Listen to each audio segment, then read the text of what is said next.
तबे से पड़ल बाड़ो तू पीछा हो हमारा जस लइके न देखले बाड़ो का हो ऐसन का खास बाकी ताकत रयो से अकर बकर बम्बे बो। और जो हमारी वीडियो को लाइक कमेंट शेयर ना करे उसके 50-50 बच्चे हो। हाँ वो करिया करिया।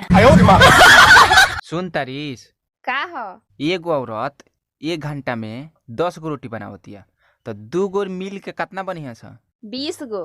एको गो ना कैसे बतियला से समाज मिली तब नु।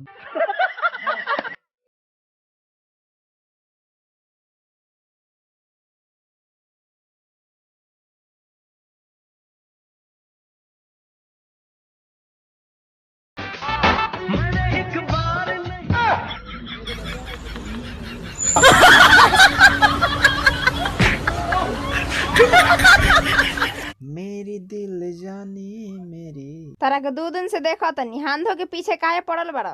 तू हर बतिया लगेला जैसे गोली जैसन तू तो सच हूँ मैं लगेलू हीरोइन जैसन हम करी तो से प्यार तू ते करेलू इनकार काहे बतिया न मानेलू तू लड़की। अच्छा है रे पातर की सुनी ना का हो फॉर्चून के दुकान खुलता हाँ एगो सिंगार बक्स वाली आना दी।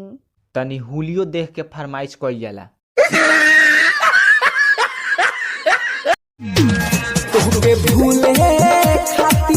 हेलो अब फोन क्यों कर रही हो? आज ले नंबर नहीं खा बदल ले तू। मैं बदलने वाले इंसान में से नहीं हूँ समझी। सुना ना हमार बड़का बेटा तोहरे पर गइल बा।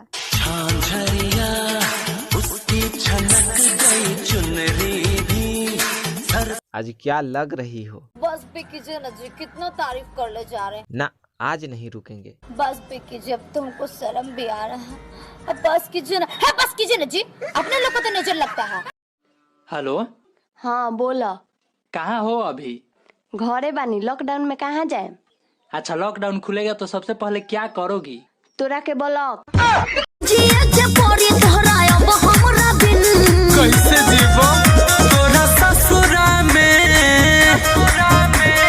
ससुरा में जाके हम किनबौ जमीन वही बैठे बवा गाल लागे गेंदा के फूल जैसे है कोरी फूल जैसे तोहर गाल लागे गेंदा के फूल जैसे है कोरी फूल जैसे।